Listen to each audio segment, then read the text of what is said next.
छत्रपति संभाजी महाराज का ज्वलंत इतिहास 300 वर्षों तक दबा रहा। औरंगजेब और मुगल हुकूमत का इतिहास लिखने वाले सर जदुनाथ सरकार एक प्रतिष्ठित इतिहासकार थे, लेकिन जब उन्होंने मराठों का इतिहास लिखा तो उन्होंने सारी हदें पार करते हुए संभाजी महाराज और स्वयं शिव छत्रपति के चरित्र पर सवाल उठाए। लेकिन बहुत कम लोगों को ये पता होगा कि जदुनाथ सरकार से भी पहले एक इतिहासकार ने शिव छत्रपति का चरित्र लिखते समय संभाजी महाराज पर घिनौने आरोप लगाए थे। वे इतिहासकार थे कृष्णराव अर्जुन केलुस्कर, जिन्हें सबसे पहले महाराज का चरित्र लिखने का गौरव प्राप्त हुआ था। परंतु जैसे जैसे समय बीतता गया और नए ऐतिहासिक साक्ष्य सामने आने लगे, वैसे वैसे मराठों के वास्तविक इतिहास से पर्दा उठने लगा। 1920 से 1960 के बीच छत्रपति संभाजी महाराज से जुड़ी अफवाहों का बोलबाला था। छोटे बड़े इतिहासकार भी केलुस्कर और जदुनाथ सरकार के संदर्भों को आधार बनाकर संभाजी महाराज के बारे में गलत और भ्रामक बातें लिखते रहे। फिर एक ऐसा इतिहासकार सामने आया जिसने सभी ऐतिहासिक स्रोतों का गहराई से अध्ययन किया और उसका निष्कर्ष जदुनाथ सरकार के लेखन से बिल्कुल विपरीत था। उन्होंने कविंद्र परमानंद द्वारा लिखे गए शिव भारत का बारीकी से अध्ययन किया, सभी बखरों का गहन विश्लेषण किया, मराठा साम्राज्य के समय के लोगों के वंशजों से मुलाकात की, पुराने पत्रों को इकट्ठा किया और अंततः शिव छत्रपति व संभाजी महाराज का वास्तविक चरित्र दुनिया के सामने रखकर तहलका मचा दिया। उनके शोध को पढ़कर लोग हैरान रह गए। भारत सरकार के इतिहास विभाग में हलचल मच गई। महाराष्ट्र की कई विश्वविद्यालयों की लाइब्रेरियां आम जनता के लिए बंद कर दी गईं।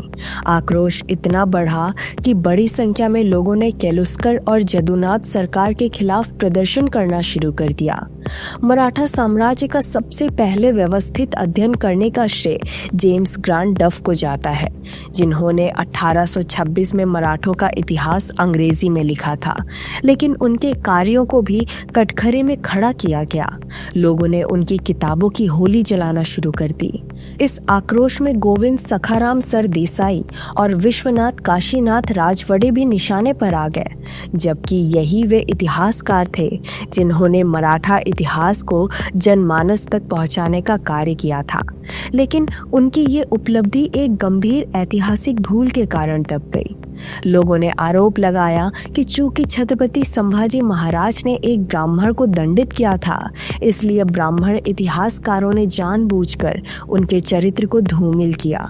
इस कारण लोगों ने महादेव गोविंद रानाडे और लोकमान्य तिलक जैसे महान हस्तियों को भी सम्मान देना बंद कर दिया, क्योंकि उन्होंने भी इतिहास लिखते समय वही गलती की थी जो 100 साल पहले ग्रांट डफ ने की थी। अब सवाल ये उठता है कि इतने सारे इतिहासकारों ने आखिर किस आधार पर संभाजी महाराज को बदनाम किया?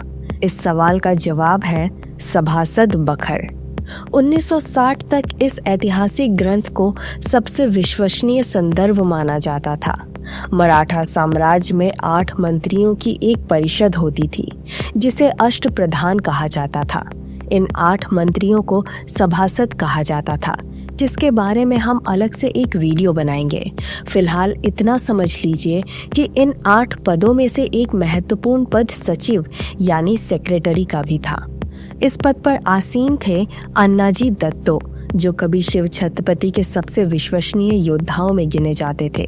उन्होंने कई महत्वपूर्ण किलों को मराठा साम्राज्य में जोड़ने में अहम भूमिका निभाई थी, लेकिन उनकी ये निष्ठा संभाजी महाराज के प्रति नहीं थी। शिव छत्रपति के स्वर्गवास के बाद कुछ मंत्रियों की इच्छा थी कि 10 वर्षीय राजा राम महाराज को छत्रपति बनाया जाए, क्योंकि वे उसके पीछे रहकर शासन चलाना चाहते थे। अन्नाजी दत्तो भी उन्हीं में से एक थे।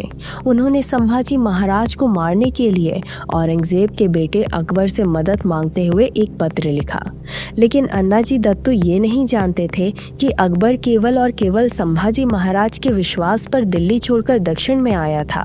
उसे भी अपने पिता औरंगजेब को मारकर गद्दी पर बैठना था।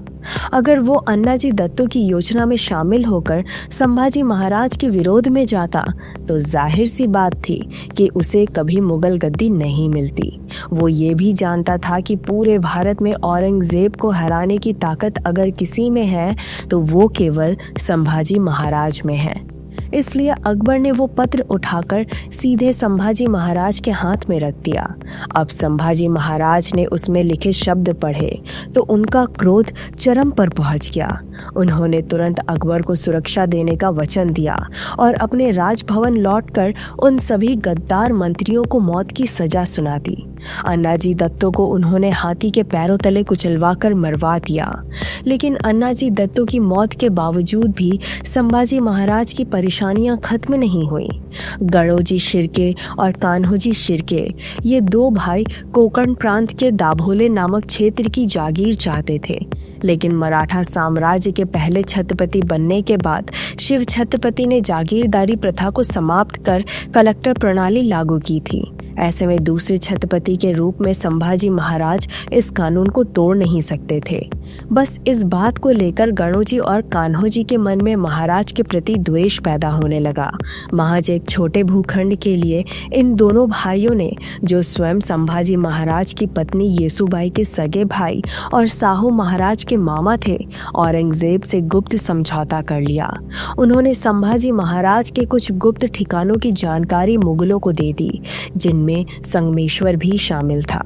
जब संभाजी महाराज संगमेश्वर पहुंचे तो गणोजी शिर्के ने मुगल सरदार मुकर्रब खान को उनके ठिकाने की सूचना दे दी और इसी तरह 1 फरवरी 1689 को छत्रपति संभाजी महाराज को मुगलों ने कैद कर लिया। उस दिन मालहोजी बाबा घोरपड़े ने अपनी जान की परवाह किए बिना महाराज को बचाने का प्रयास किया। इस 60 वर्षीय वीर मावले ने अकेले ही दुश्मनों के सैकड़ों वार अपने शरीर पर झेल लिए। इतने गहरे घाव सहने के बावजूद भी मालहोजी बाबा ने अपने प्राण नहीं छोड़े। वे आखिरी दम तक संभाजी महाराज से कहते रहे कि वे युद्ध के मैदान से निकल जाएं। लेकिन 30-31 वर्षीय छत्रपति संभाजी महाराज के लिए अपने पिता समान मावलों को अकेले छोड़कर भागना असंभव था। उनका हृदय अपने मावलों के लिए व्याकुल था और उनकी तलवार मुगलों के रक्त की प्यासी थी। लेकिन नियति ने भी साथ छोड़ दिया और अंततः महाराज मुगलों के हाथ में आ गए। उस दिन मालहोजी बाबा के साथ क्या हुआ, इस विषय पर हमने एक पूरी वीडियो तैयार की है। अब फिर से अन्नाजी दत्तो की बात पर आते हैं। संभाजी महाराज की मृत्यु के बाद कानूनन शाहू महाराज को गद्दी विरासत में मिलनी थी, लेकिन मुगलों ने संभाजी महाराज के निधन के बाद रायगढ़ पर आक्रमण करके उनके पूरे परिवार को पकड़ लिया। ऐसे में राजा राम महाराज को छत्रपति घोषित कर दिया गया और अन्नाजी दत्तो का सपना उनके मरने के बाद पूरा हुआ। ये बात इसलिए महत्वपूर्ण है कि अन्नाजी दत्तो की मृत्यु के बाद सचिव का पद उनके बेटे को मिला था। जब राजा राम महाराज छत्रपति बने तो उनके अष्टप्रधान में अधिकांश लोग संभाजी महाराज के विरोधी थे। उस समय उनके पास न केवल अवसर था बल्कि दस्तूर भी यही था कि अगर मुगलों ने संभाजी महाराज के पुत्र शाहू को रिहा कर दिया तो राजा राम महाराज को पद से उतरना पड़ेगा। इसलिए राजा राम महाराज के उप प्रधानमंत्री कृष्णाजी अनंत सभासद ने राजा राम के आदेश पर ऐसा विचित्र इतिहास रच दिया जिस पर लोग 300 साल तक विश्वास करते रहे। बेशक शिवाजी महाराज के बारे में सभी बातें सही थीं, लेकिन संभाजी महाराज के बारे में ऐसा लिखा गया कि इससे लोगों के मन में उनके प्रति नकारात्मक भावना उत्पन्न हुई। अब हम ये बात करते हैं कि इतना सब करने के बाद भी आखिरकार किसे क्या मिला। सबसे पहले गणोजी शिर्के और उनके भाई कान्होजी शिर्के के बारे में बात करते हैं। इतिहासकारों का मानना है कि जागीर हासिल करने की उनकी कोशिश सफल रही थी, लेकिन ये जागीर औरंगजेब से नहीं मिली थी, क्योंकि संभाजी महाराज के देहांत के बाद भी औरंगजेब मराठा साम्राज्य को तोड़ने में नाकाम रहा। तो फिर शिर्के को जागीर मिली कैसे?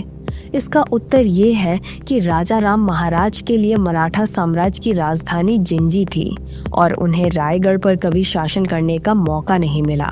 कई वर्षों तक रायगढ़ पर मुगलों का अधिकार बना रहा और इस दौरान जिंजी महाराष्ट्र से सैकड़ों किलोमीटर दूर था। राजा राम महाराज को शासन चलाने के लिए अप्रत्यक्ष रूप से ऐसे निर्णय लेने पड़े जो छत्रपति शिवाजी महाराज के विचारों से पूरी तरह विपरीत थे।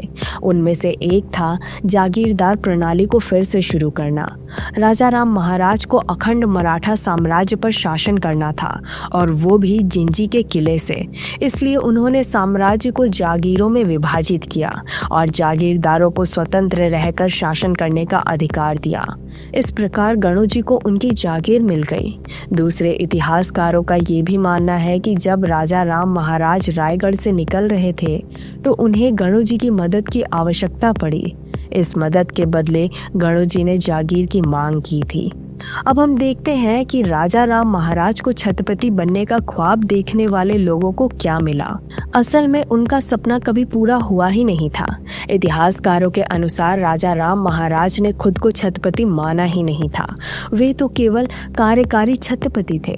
उन्होंने ये बात भी समझी थी कि अगर शाहू महाराज आएंगे तो उन्हें उनका हक देना ही पड़ेगा।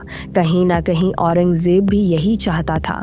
इसलिए उन्होंने शाहू महाराज को कैद करने के बाद मारा नहीं, उल्टा ये बताते हुए बड़ा अजीब लग रहा है कि औरंगजेब ने शाहू महाराज को बचपन से लेकर जवानी तक कई सारी सुख सुविधाएं दी थीं। खुद औरंगजेब की बेटी जेबुनिसा ने शाहू महाराज को अपना खुद का बेटा समझा हुआ था। यहाँ आपको औरंगजेब की रणनीति समझनी है। औरंगजेब ने मराठों को दुश्मनी के नजरिए से कभी नहीं देखा। वो इस बात से नाराज था कि मराठों ने हिंदुस्तान के एक हिस्से पर स्वराज स्थापित किया हुआ था। औरंगजेब के मन में सदा ही मराठों की जाबाजी और शक्ति खलती थी। वो चाहता था कि मराठे उसके लिए लड़े। इसलिए औरंगजेब ने शिवाजी महाराज को आगरा में हाउस अरेस्ट किया था और उनका मन परिवर्तन होने का इंतजार कर रहा था ताकि वे मुगलों में शामिल होकर काबुल चले जाएं और वहां मुगलों के दुश्मनों से लड़े। जो चीज राजपूतों के साथ मुगलों ने पहले ही कर ली थी वही औरंगजेब मराठों के साथ करने की योजना बना रहा था। इसलिए जब औरंगजेब ने मराठा साम्राज्य के घरेलू दुश्मनों को देखा तो उसे लगा कि उसका सपना अब भी पूरा हो सकता है। औरंगजेब को यह विश्वास था कि जो शिवाजी महाराज और संभाजी महाराज नहीं कर पाए थे वो शाहू महाराज करेंगे। लेकिन ये सब केवल औरंगजेब के ख्वाब थे।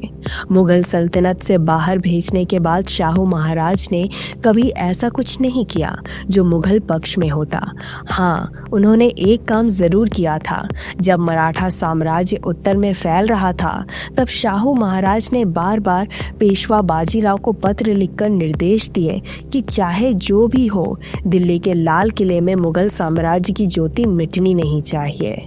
अगर ये पूछा जाए कि जिन लोगों ने संभाजी महाराज को धोखा दिया उनका क्या हुआ, तो इसका उत्तर ये है कि उन सभी का सपना हमेशा सपना ही रहा, क्योंकि राजा राम महाराजा के बाद इस गद्दी पर संभाजी महाराज के ही वंशजों ने अधिकार जमाया।